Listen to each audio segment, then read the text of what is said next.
Welcome to స్వతంత్ర. నేను విజయ్. ముందుగా హెడ్లైన్స్ చూద్దాం. ముగిసిన మూడో దశ లోక్సభ ఎన్నికల ప్రచారం. ఎల్లుండి 12 రాష్ట్రాల్లో మూడో విడత పోలింగ్.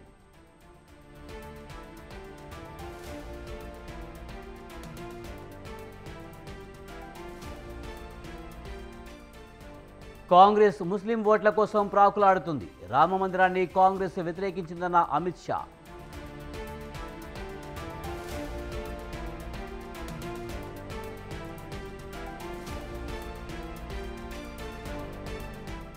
టీడీపీ నేత అశోక్ బాబుకు సిఐడి నోటీసులు.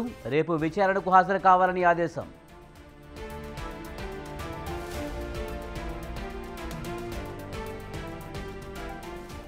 అమిత్ షా చేసిన వ్యాఖ్యల్లో పసలేదు. చంద్రబాబు చెప్పిన వాటినే మాట్లాడారన్న సజ్జల.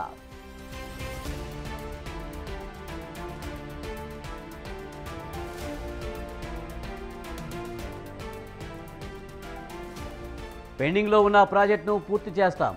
అలంపూర్ ఎన్నికల ప్రచార సభలో రేవంత్ హామీ.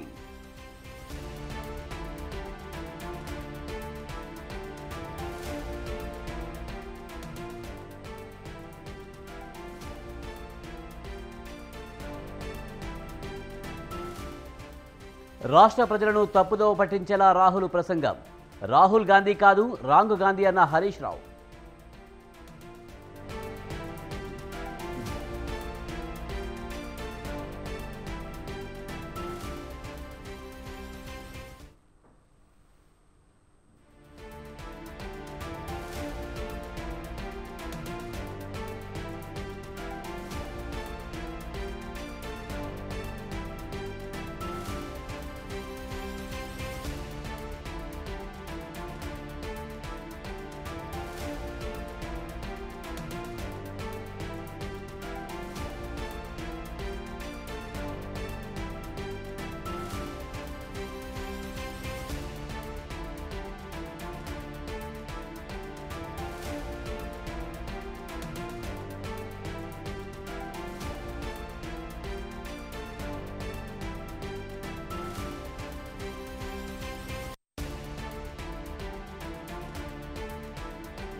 మూడో దశ లోక్సభ ఎన్నికల ప్రచారం ముగిసింది. ఈ నెల 7న 12 రాష్ట్రాలు 94 స్థానాల్లో మూడో విడత పోలింగ్ జరగనుంది. కర్ణాటక, మధ్యప్రదేశ్, అసోం, బీహార్, ఛత్తీస్గఢ్, గోవా, గుజరాత్, మహారాష్ట్ర, యూపీ, బెంగాల్, హవేలీ, డామన్ అండ్ డయ్యూ, జమ్మూలో పోలింగ్. జూన్ 4న ఓట్ల లెక్కింపు జరగనుంది. ఎన్నికల బరిలో అమిత్ షా, శివరాజ్ సింగ్ చౌహాన్, దిగ్విజయ్ సింగ్ ఉన్నారు.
ల్యాండ్ టైటిలింగ్ యాక్ట్పై రాజకీయ దుమారం రేపుతోంది. ఈ నేపథ్యంలో అధికార విపక్షాల మధ్య మాటల యుద్ధం కొనసాగుతుంది. ఈ తరుణంలో సిఐడి దూకుడు పెంచింది. మంగళగిరిలోని టీడీపీ ఆఫీస్కు వెళ్లిన సిఐడి బృందం ఆఫీస్ ఇన్ఛార్జ్ అశోక్ బాబుకు నోటీసులు జారీ చేసింది. రేపు విచారణకు హాజరు కావాలని ఆదేశించింది. మరోవైపు వైసీపీ ఆఫీస్కు వెళ్లారు సిఐడి అధికారులు.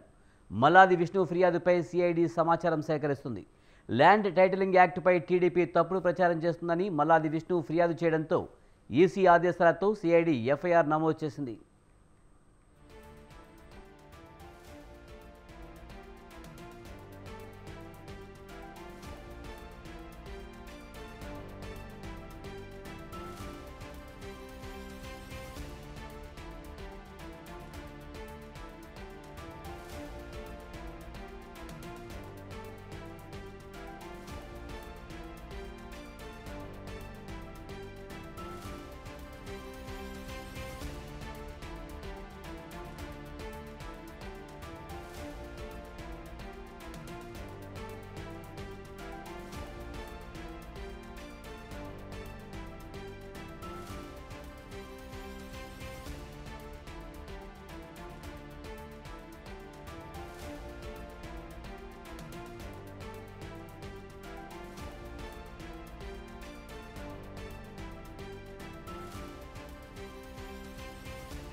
ల్యాండ్ టైటిలింగ్ యాక్ట్పై రాజకీయ దుమారం రేపుతోంది.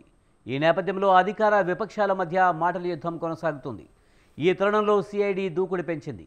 మంగళగిరిలోని టీడీపీ ఆఫీసుకు వెళ్లిన సిఐడి బృందం ఆఫీస్ ఇన్ఛార్జ్ అశోక్ బాబుకు నోటీసులు జారీ చేసింది. రేపు విచారణకు హాజరు కావాలని ఆదేశించింది. మరోవైపు వైసీపీ ఆఫీసుకు వెళ్లారు సిఐడి అధికారులు. మల్లాది విష్ణు ఫిర్యాదుపై సిఐడి సమాచారం సేకరిస్తుంది. ల్యాండ్ టైటిలింగ్ యాక్ట్పై టీడీపీ తప్పుడు ప్రచారం చేస్తుందని మల్లాది విష్ణు ఫిర్యాదు చేయడంతో ఈసీ ఆదేశాలతో సిఐడి ఎఫ్ఐఆర్ నమోదు చేసింది.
కేంద్ర హోంమంత్రి అమిత్ షా వ్యాఖ్యలను ఏపీ ప్రభుత్వ సలహాదారు సజ్జల రామకృష్ణారెడ్డి తప్పుపట్టారు.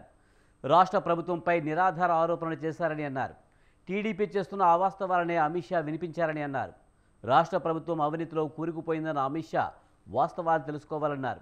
రాష్ట్రంలో 2014-19 మధ్య జరిగిందని, అప్పటి టీడీపీ ప్రభుత్వంలో బీజేపీ కూడా భాగస్వామి అన్నారు. పోలవరం విషయంలోనూ అమిత్ షా అసత్యాలు మాట్లాడారని ఆగ్రహం వ్యక్తం చేశారు.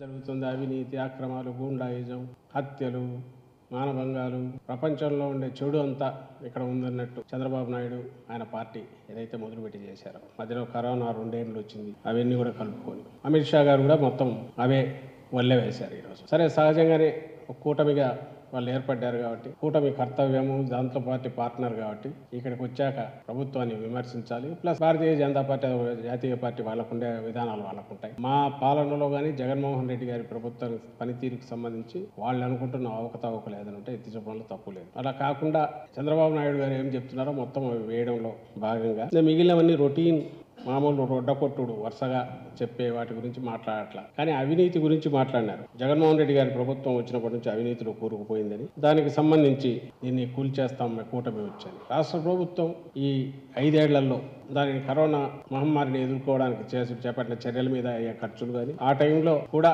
సంక్షేమ కార్యక్రమాలు వదలకుండా పూర్తిగా ఏ ప్రామిస్ చేశామో దాని ప్రకారం జరపడం ద్వారా ఈ యాక్టివిటీ తప్ప ఆ ప్రాసెస్ లో దేశంలోనే రోల్ మోడల్ గా తయారైన స్టేట్ ప్రభుత్వం ఏం చేయాలనో అవన్నీ చేస్తున్నారు. వైద్యపరంగా అలాగే ఆదుకోవడం పరంగా విస్తరించకుండా ఎక్కడికెక్కడ కట్టడి చేయడంలో కానీ ఇవన్నిట్లో అన్నింటిలో రోల్ మోడల్గా కొత్తగా ఇప్పుడు టేకప్ చేసిన ప్రాజెక్ట్స్ కానీ ఇందులో ఏది ఆకాశంలోంచి ఎక్కడో గాల్లో లెక్కలు చెప్పట్లాగా వాళ్ళ బీజేపీ వాళ్ళు పోయి చూసుకున్నా కనపడతాయి. అందులో ఆయన సెంట్రల్ గవర్నమెంట్ ప్రతినిధిగా ఇక్కడికి వచ్చారు, హోమ్ మినిస్టర్.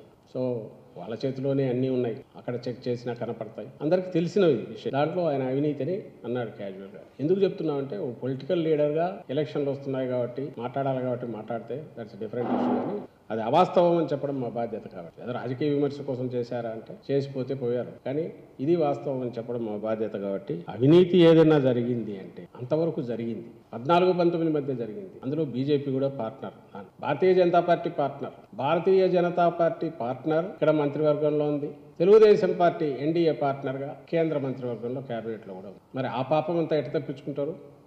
ఆ రోజు జరిగింది. దాన్ని సహించలేకనే ఆంధ్రప్రదేశ్ రాష్ట్ర ప్రజలు దాన్ని తిరస్కరించారు. కొత్తగా ఇప్పుడు టేకప్ చేసిన ప్రాజెక్ట్స్ కానీ ఇందులో ఏది ఆకాశంలోంచి ఎక్కడో గాల్లో లెక్కలు చెప్పట్లాగా వాళ్ళ బీజేపీ వాళ్ళు పోయి చూసుకున్నా కనపడతాయి. అందులో ఆయన సెంట్రల్ గవర్నమెంట్ ప్రతినిధిగా ఇక్కడికి వచ్చారు. కర్నూలు మున్సిపల్ కార్పొరేషన్ పరిధిలోని 19వ డివిజన్లోని స్థానికులు ఎన్నికలను బహిష్కరిస్తామని జిల్లా అధికార యంత్రాంగానికి అల్టిమేటం జారీ చేశారు. చిరు ఉద్యోగులు సొంతంగా లేఅవుట్లో స్థలాన్ని కొని ఇల్లు నిర్మించుకున్నారు. నిబంధనల ప్రకారం 82 ఎకరాల విస్తీర్ణంలోని లేఅవుట్లో 7.95 ఎకరాల స్థలాన్ని పార్కు కోసం కేటాయించారు. పార్కు స్థలాన్ని కొందరు వ్యక్తులు కబ్జా చేశారు. కబ్జాదారుల నుంచి పార్కు స్థలానికి విముక్తి కల్పించాలని ఎంతమంది అధికారులకు ఫిర్యాదు చేసినా ఫలితం లేకపోయిందని స్థానికులు వాపోయారు. 19వ డివిజన్లో తరపున ప్రాతినిధ్యం వహిస్తున్న వైసీపీకి చెందిన కర్నూలు మేయర్ బివై రామయ్య ప్రాతినిధ్యం వహిస్తున్నారు. దీనిపై మరింత సమాచారాన్ని మా ప్రతినిధి శ్రీనివాస్ అందిస్తారు. కార్పొరేషన్ పరిధిలోని 19వ వార్డు నుంచి ఎన్నికైనటువంటి నగర మేయర్ బివై రామయ్య ప్రాతినిధ్యం వహిస్తున్నటువంటి 19వ వార్డు కాలనీ ప్రజలు ఎన్నికలను బహిష్కరించాలని పిలుపునిచ్చారు.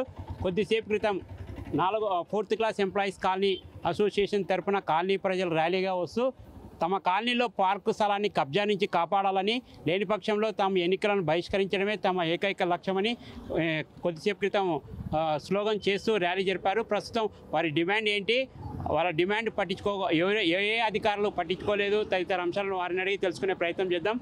మీ ప్రధాన డిమాండ్ ఏంటి? సార్ మాకు పార్క్ కావాలండి.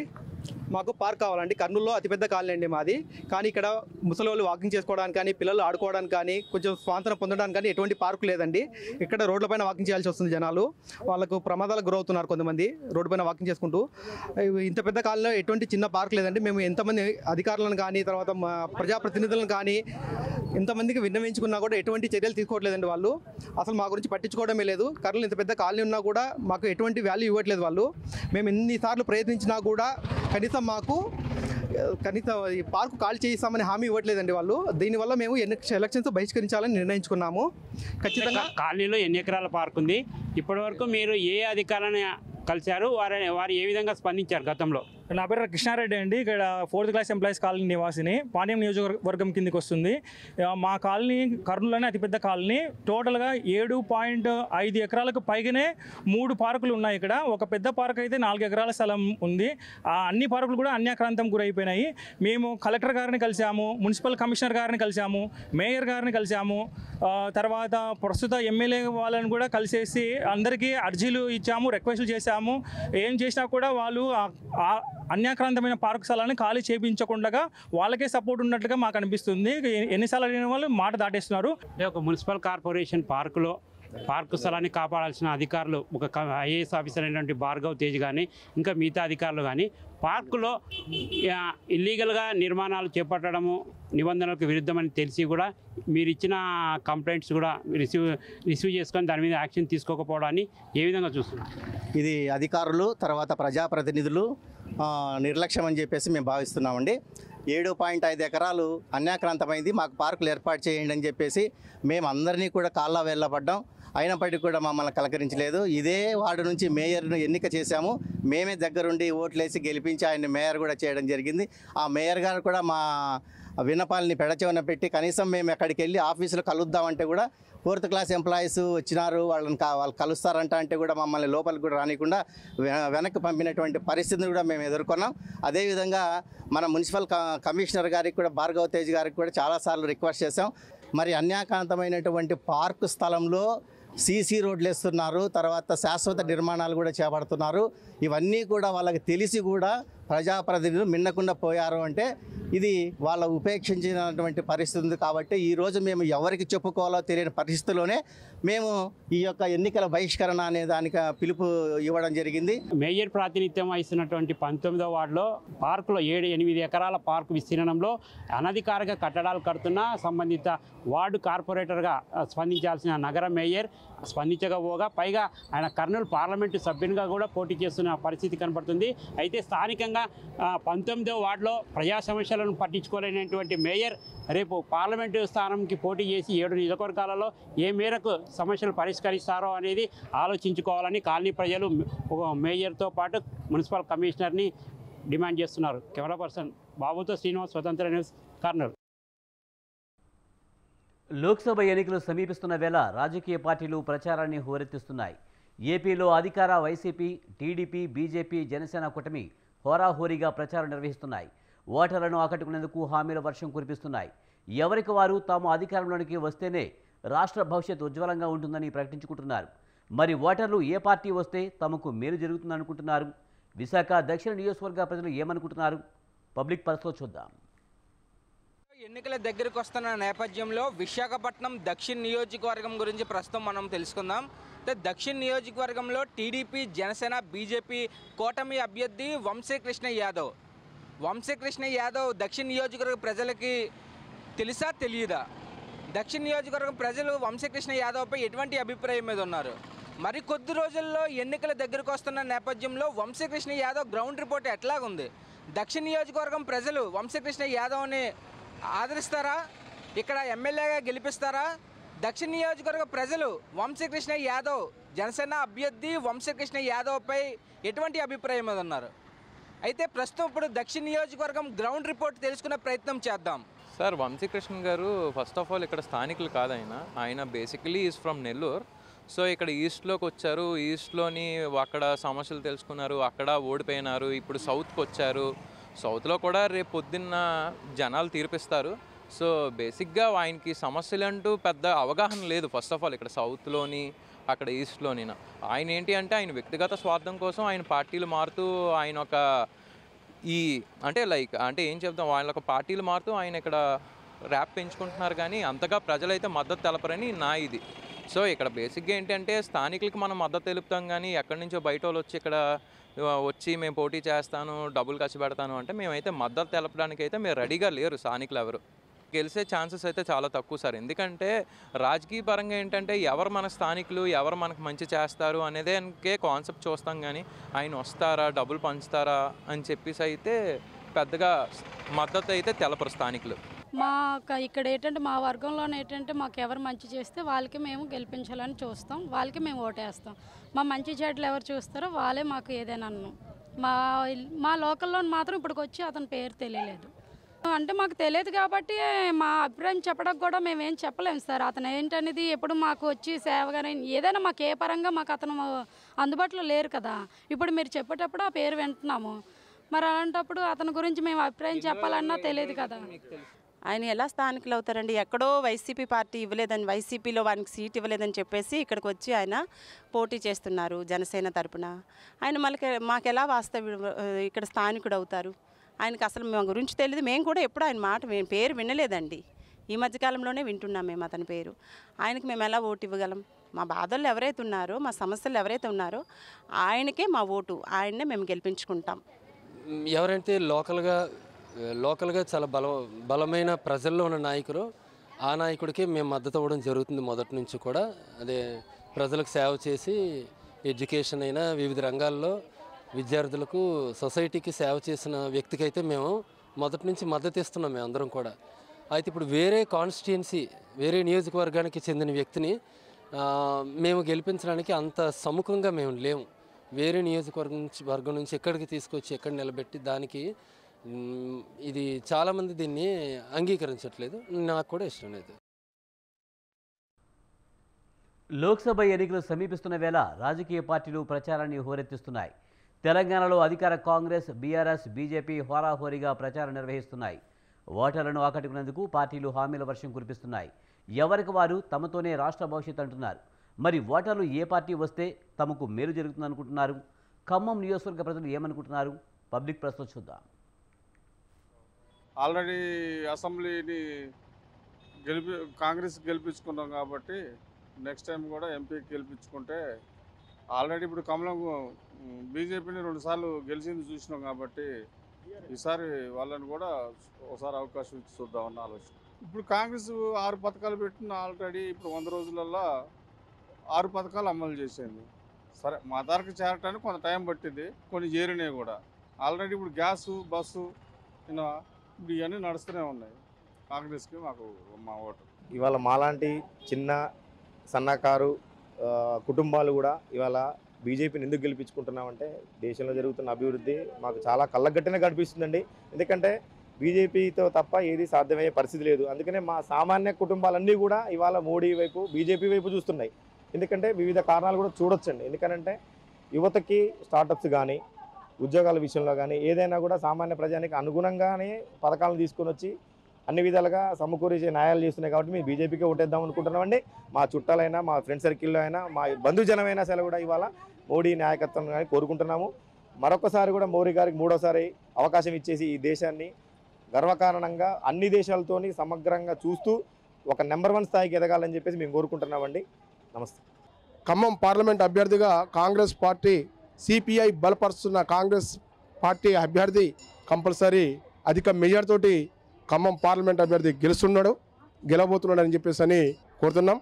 ఈ ముగ్గురు అభ్యర్థుల కన్నా కాంగ్రెస్ అభ్యర్థి గెలిస్తేనే ఈ ఖమ్మం జిల్లా అభివృద్ధి చెందుతుందని చెప్పేసి అని కూడా మేము కోరుకుంటున్నాం. ఈ 3 నెలల పరిపాలన ఎట్లుంది?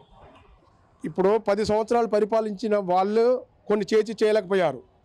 కానీ ఈ 100 రోజులు 104 రోజుల 5 నెలల 4 నెలల్లో చేసిన దాంట్లో వాళ్ళు చేసిన దానికన్నా మిన్నంగా అదనంగా చేసినటువంటి కాంగ్రెస్ పార్టీ కొద్దిగా పర్వాలేదు, బాగానే చేసింది. వచ్చిన కొద్ది రోజుల్లో కూడా పరిపాలన బాగుందని చెప్పేసి అని నేను కోరుకుంటున్నాను. హలో అండి, నా పేరు ప్రిన్స్. నేను ఈసారి టీఆర్ఎస్కి ఓటేద్దాం అనుకుంటున్నాను. ఎందుకంటే కేసీఆర్, టీఆర్ఎస్, కేటీఆర్ వాళ్ళ కొడుకు తెలిసిందే, వాళ్ళు చేసిన అభివృద్ధి అంతా తెలిసిందే. ప్లస్ వాళ్ళిద్దరు ఎడ్యుకేటెడ్. ఇప్పుడున్న రేవంత్ రెడ్డితో పోల్చుకుంటే చాలా చాలా అంటే చాలా ఎక్కువ కేసీఆర్, కేటీఆర్. అందుకని వాళ్ళు ఇంతకుముందు చేసిన అభివృద్ధి కానీ మన కోసం పెట్టిన స్కీమ్స్ కానీ అవన్నీ మైండ్లో పెట్టించి ఈసారి కూడా టీఆర్ఎస్కే ఓటేద్దామని ఫిక్స్ అయినాను. ఎప్పటి నుంచో టీఆర్ఎస్కే, ఈసారి కూడా టీఆర్ఎస్కే. గెలిచినా ఓడినా ప్రజల కోసం పనిచేయాలన్నారు బీఆర్ఎస్ అధినేత కేసీఆర్. రాజకీయాల్లో గెలుపోవటంలో సహజమన్నారు.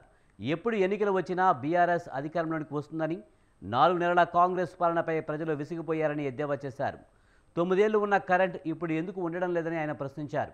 తమ హయాంలో రాష్ట్రానికి పెట్టుబడి తెచ్చామని, ఇప్పుడు కంపెనీలు ఇతర రాష్ట్రాలకు వెళ్తున్నాయని చెప్పుకొచ్చారు.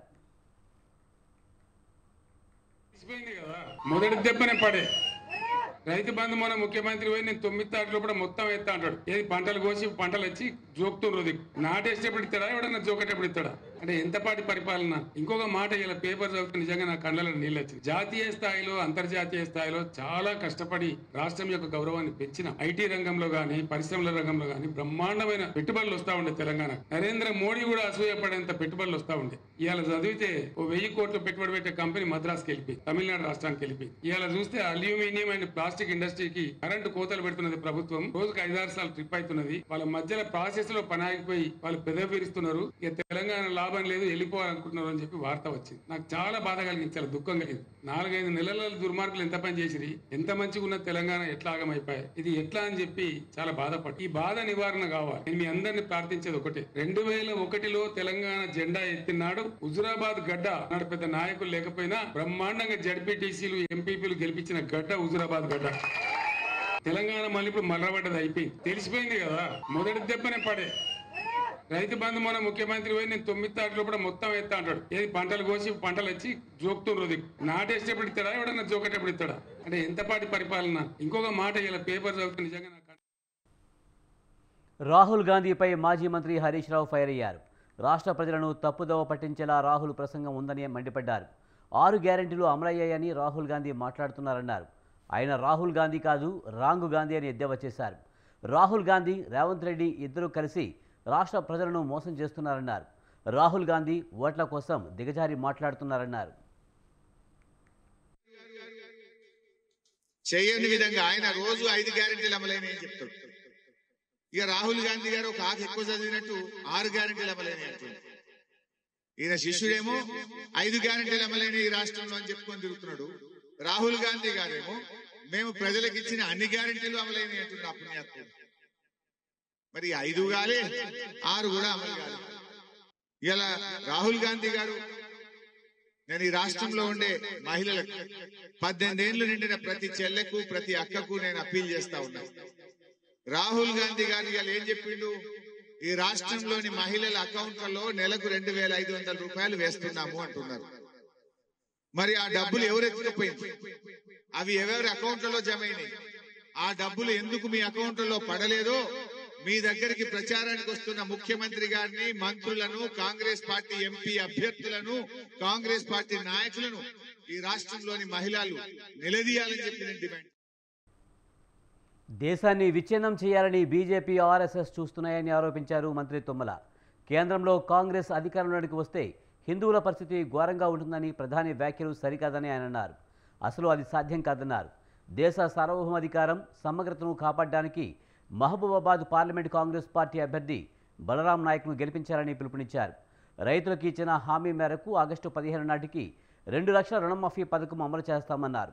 త్వరలో పంట నష్టపోయిన రైతులకు ఎకరాకు 10,000 రూపాయల నష్టపరిహారం అందిస్తామని తుమ్మల స్పష్టం చేశారు. భారతదేశానికి వచ్చినటువంటి కష్టాన్ని, ఇబ్బందిని, భవిష్యత్తులో జరగబోయేటటువంటి నష్టాన్ని గుర్తించినటువంటి కమ్యూనిస్టు పార్టీలు ఇండియా కూటమిలో చేరి ఈనాడు దేశానికి విచ్ఛిన్నకరమైనటువంటి శక్తి అయినటువంటి బీజేపీని, ఈ దేశాన్ని విడగొట్టాలనేటటువంటి ప్రయత్నం చేస్తున్నటువంటి ఆర్ఎస్ఎస్ని, అదేవిధంగా మతాల పరంగా, కులాల పరంగా, వర్గాల పరంగా ఎడగొట్టగలిగేటటువంటి వాళ్ళ ప్రకటనల్ని ఎండగట్టాలని ఈనాడు ఇండియా కూటమిలో భాగస్వామి అయి భారతదేశ రక్షణ కోసం, భారత ప్రజల గౌరవం కోసం, భారత ప్రజల భవిష్యత్తు కోసం ఇండియా కూటమిలో సిపిఎం అగ్రభాగాన నిలిచింది. కాబట్టి ఈనాడు భారతదేశానికి వచ్చినటువంటి కష్టాన్ని, ఇబ్బందిని, భవిష్యత్తులో జరగబోయేటటువంటి నష్టాన్ని గుర్తించినటువంటి కమ్యూనిస్టు పార్టీలు ఇండియా కూటమిలో చేరి ఇవి విడుదల విశేషాలు. చూస్తూనే ఉండండి స్వతంత్ర.